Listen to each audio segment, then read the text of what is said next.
Live from New Delhi, you're watching DD India Live, India's voice to the world. I'm Tanvi Taneja, coming up in the next 30 minutes. Airbus recalled 6,000 flights for immediate repairs, threatening global flight disruption.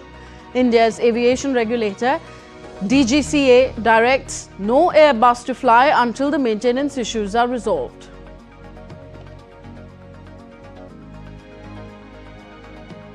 Trump administration halts all asylum decisions for now in the wake of National Guard shooting in Washington, D.C. Ukraine says 600,000 left without power after Russian attack on their power grid. Zelensky remains hopeful on US proposed peace plan, hints of talks with Washington soon. And Sri Lanka declares a state of emergency as Cyclone Ditwa leaves 123 people dead. India sends a total of 27 tons of relief material to Colombo as Tamil Nadu and Puducherry brace for heavy rainfall.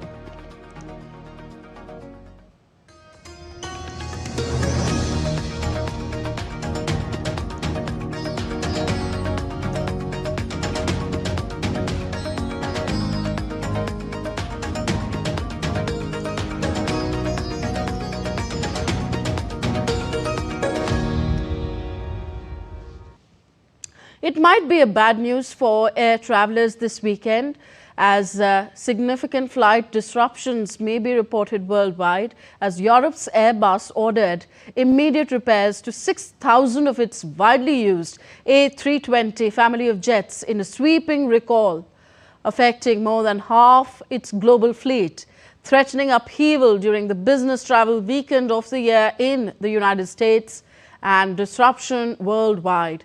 The setback appears to be among the largest recalls affecting Airbus in its 55-year history and comes weeks after the A320 overtook the Boeing 737 as the most delivered model.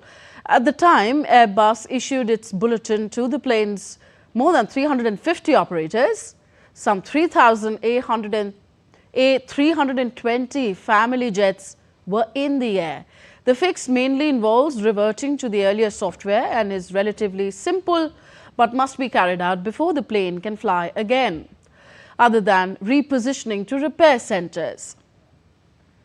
Airlines from the United States to South America, Europe, India and New Zealand warned that the repairs could potentially cause flight delays or cancellations. India's aviation watchdog, the DGCA, has issued a major safety directive to all airlines operating Airbus A320 family aircraft. Following a global alert from the European aviation regulator, the DGCA has ordered that these aircraft must not fly until crucial software or hardware updates are completed. The move comes after a concerning discovery that intense solar radiation could corrupt flight control data mid-air, potentially triggering an unexpected pitch down of the aircraft. Airlines have been told to act immediately, ensuring all mandated modifications are installed before the fleet returns to service. Earlier, Indigo and Air India, the major Indian operators of A320 family aircraft, which form the bulk of India's narrow-body aircraft, said that they are aware of the notification from Airbus and are implementing the prescribed rectification action. A majority of these aircraft will require the software change, which is likely to lead to brief groundings, as the required changes would take a couple of hours per aircraft. Police officers from the Hong Kong's Disaster Victim Identification Unit arrived at Wong Fuk Court in Tai Po on Saturday, following a fire that claimed at least 128 lives in a high-rise apartment complex. The death toll in these fire is expected to rise further, with 200 others still unaccounted for days after the tragedy. The Independent Commission Against Corruption, meanwhile, said a total of 8 individuals were arrested, including an engineering consultant, a scaffolding subcontractor and an intermediary.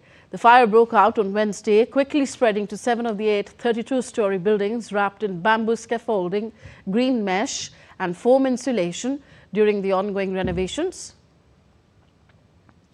China, meanwhile, has launched a nationwide campaign targeting fire hazards in high-rise buildings as a precaution to prevent similar incidents. Next, news of the Russia-Ukraine conflict, which is nearing to complete 4 long years now. Ukraine says 600,000 people are left without power after the Russian overnight attack on their power grid. The attack hit facilities in Kiev and 5 regions across Ukraine. Russian drone and missile strikes have hit Kiev early Saturday, killing 1 and injuring 11. Fires broke out as debris fell over residential areas, with rescue teams pulling survivors from damaged buildings. The head of Kiev's military administration said Russian drone and missile strikes hit 6 locations in Kiev. Debris from downed drones triggered fires in residential buildings, with 1 body recovered from the rubble and a child rescued. The attack comes just days after a previous strike left 7 people dead. Further, Ukrainian President Volodymyr Zelensky said that talks between Ukrainian and US officials on proposals to end the conflict with Russia would take place soon. In the video address, Zelensky said senior Ukrainian officials representing the military, foreign ministry and intelligence agencies would participate in the talks on how to end the conflict.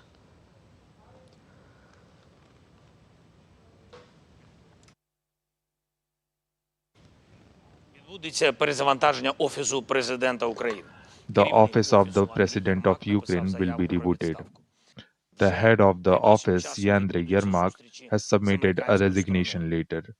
Meetings with the American side will take place in the near future. In its response, Russia said that it received the main parameters of the peace framework discussed by the US and Ukrainian negotiators in Geneva, Kremlin spokesperson Dmitry Peskov said on Saturday. Peskov added that Russian President Vladimir Putin is scheduled to meet Steve Witkoff, US President's special envoy, in Moscow in the first half of the next week.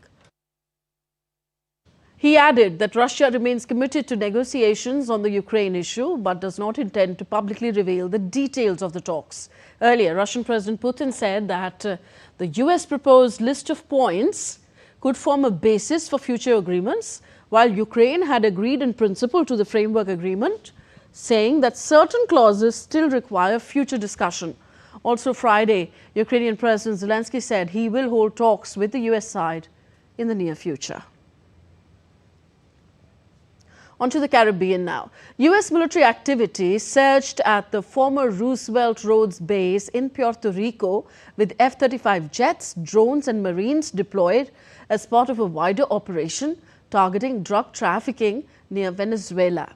Amid the growing tensions with Venezuela, the latest activity followed sightings of CH-53E Super Stallion helicopter, while an Air Force AC-130 gunship also landed at the facility, which has become a key hub for regional operations. Officials framed the operations as anti-narcotics efforts aimed at Venezuelan-linked trafficking networks, but the sheer scale of forces, including naval strike groups and surveillance assets, has raised regional alarm. Venezuela has responded with defensive military mobilization, warning against any action that threatens its sovereignty. On Thursday, President Trump said that the US would very soon take action to stop suspected Venezuelan drug cartels through land. Although reportedly, US President spoke with Venezuela's President Nicolas Maduro last week and discussed a possible meeting between him in the United States. U.S. Citizenship and Immigration Services Director Joseph Edlow has said that the U.S. Citizenship and Immigration Services halted all asylum decisions for now. USCIS has halted all asylum decisions until the authorities can ensure that every immigrant is vetted and screened to the maximum degree possible. Secretary of State Marco Rubio also wrote that a pause has been placed on visas for individuals on Afghan passports All this comes after the attack on National Guard troops in Washington, D.C. In Germany, thousands took to the streets in the university town of Gießen on Saturday to protest against the far-right Alternative for Germany party. Tensions flared as demonstrators tried to block access to the venue where the AfD was launching a new youth organization to replace its previously disbanded wing. Scuffles broke out when protesters blocked a highway bridge leading to the event, prompting police intervention. Several groups, including DGB Trade Union and the left-wing Die Link Party, had mobilized supporters for the counter-rallies. Cities across the United Arab Emirates are celebrating the 54th Eid al-Ittihad on December 2nd with extensive decorations across government buildings, malls, streets and public squares. National flags, illuminated designs and interactive light displays have transformed the cityscapes into vibrant panoramas that blend the nation's heritage with its modern character. Under the theme United, the organizing committee is rolling out expanded community events, heritage activities and public programs across all 7 emirates. The UAE, founded on December 2nd, 1971, emerged from the Trucial States following Britain's planned withdrawal, with 6 emirates signing the Act of Union that year and Ras Al Khaimah joining in 1972. And now we take a look at other stories making news around the world. North Korea's capital Pyongyang has opened the Fongcheon passenger station, a new riverside terminal along the Taedong River. Officials say it was designed to give passengers scenic river cruises while connecting them to key sites, including the Mayday Stadium and Songnam City. Australian Prime Minister Anthony Albanese has married his longtime girlfriend Jodie Hayden, becoming the first sitting leader in the country to wed while in office. The ceremony took place in the garden of the Lodge, his official residence in Canberra, with close family and friends present. Pope Leo visited Istanbul's famed Blue Mosque early on Saturday on the 3rd day of his visit to Turkey. It was the first time that the American Pope, elected in May as leader of the world's 1.4 billion Catholics, visited a Muslim place of worship since taking over from his late predecessor Francis.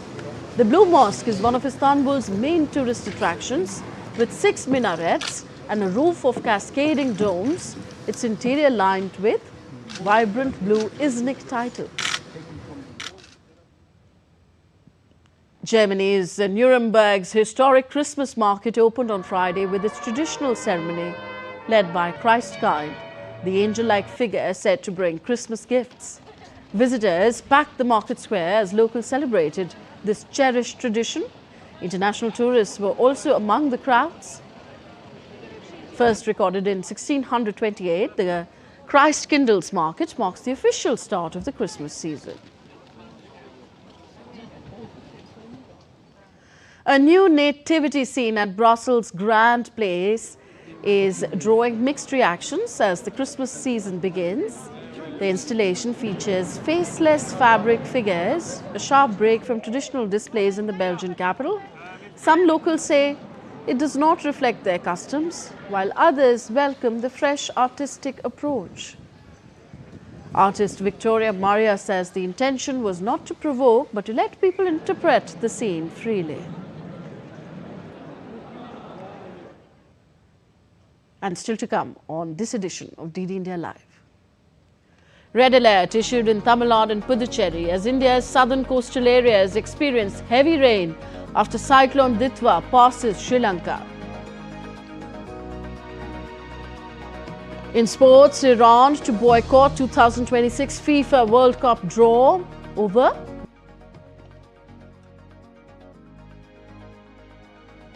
An Argentinian footballer, Lionel Messi, set for the GOAT Tour India 2025 to visit Kolkata, Hyderabad, Mumbai and Delhi.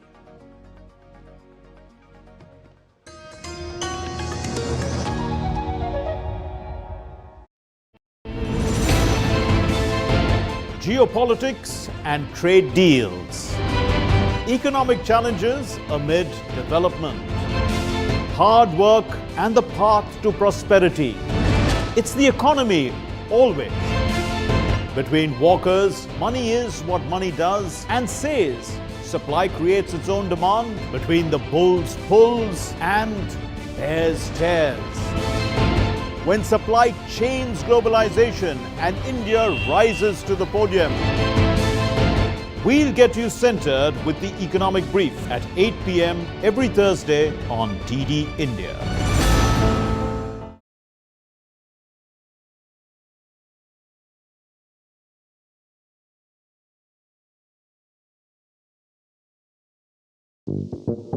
Goa, a wild paradise like none other.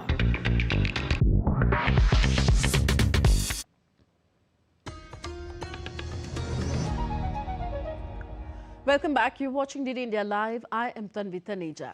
Sri Lankan President Anura Kumara Dissanayake declared a state of emergency to respond to the widespread devastation caused by Cyclone Ditwa as the death toll climbed to 123 with more casualties feared. According to disaster officials, at least 130 people remain missing across several districts affected by severe flooding, landslides, structural collapses triggered by the cyclone's passage. Search and rescue operations are continuing despite heavy rain, damaged road networks and prolonged disruptions to power and communication services.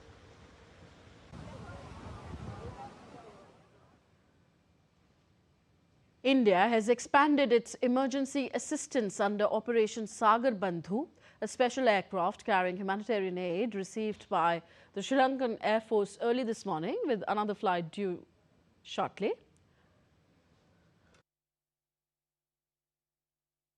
This follows relief already handed over by INS Vikrant and INS Udaygiri yesterday.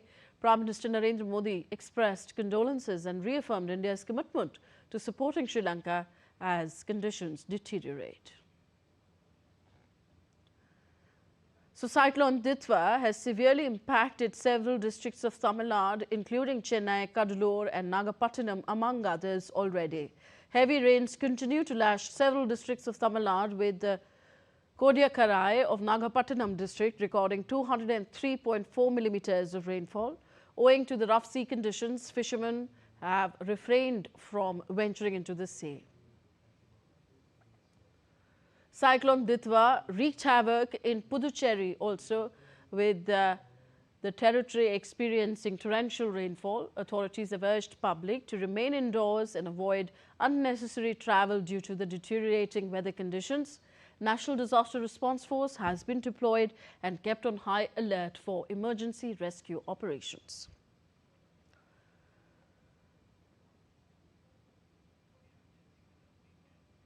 And DD India's Jai Singh joins us from Chennai for more. Hi Jai, how is the Tamil Nadu government gearing up for Cyclone Ditwa's impact as heavy rain is pounding several areas of the state? Well, the Tamil Nadu government has activated its control room monitoring the Cyclone Ditwa and its course of, the direction it is going to take. And all the district administration have been alerted to be alive to the emerging situations and to rescue the people who may be, affected by this Cyclone Ditwa. And the state government has requested for 10 more additional battalions of the NDRF.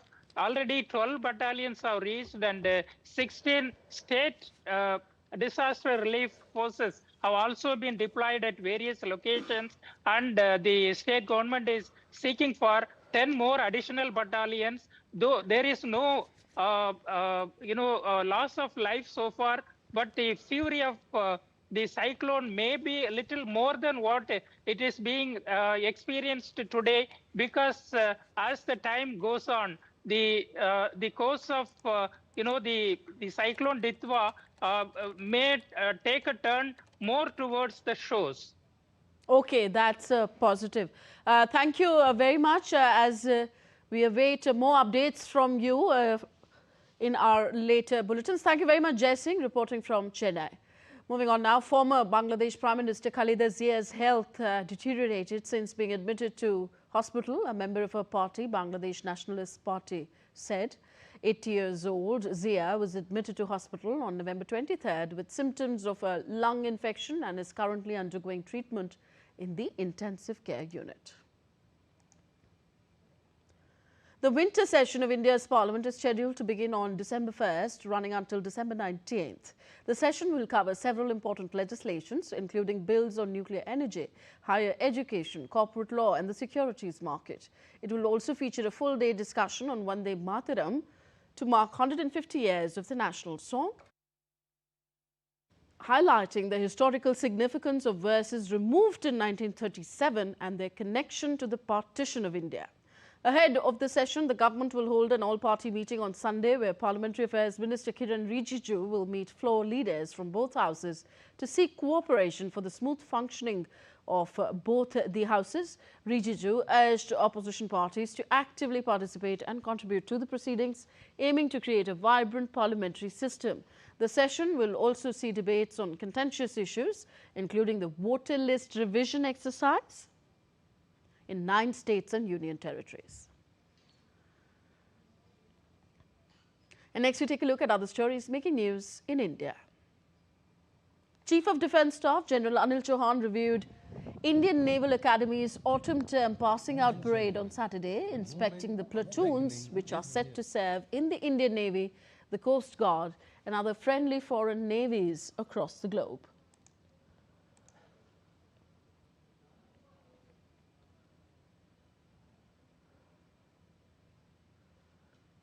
In Jammu and Kashmir, over 50 families of small and marginal farmers in Mera village of Rajouri district have shifted from conventional methods to 100% organic vegetable farming on their small agricultural plots. With government support, small-scale mountain farmers in Mehra have transformed their hardships into prosperity by adopting organic vegetable farming to meet community demand. A cold wave has gripped the Kashmir Valley with a foggy morning over Dal Lake in Srinagar and the temperature dipped to minus. Tourists from different places are reported to enjoying the chilly morning. The maximum temperature was reported to be 12 degrees Celsius and the minimum was -3 degrees Celsius in Kashmir. Thousands of people have started visiting the world-famous Triveni Sangam, a wetland in Prayagraj, Uttar Pradesh, to witness the arrival of Siberian birds, a sure sign that the cold season has begun. The large flock of migratory birds has added vibrancy to Sangam, drawing the attention of both locals and tourists. At the 56th IFFI, International Film Festival of India, actors Dhanush and Kriti Sanon appeared for the Indian panorama premiere of the film Tere Ishq Mein. Speaking to DD India, Dhanush talked about what matters most to him is how audiences respond to the film.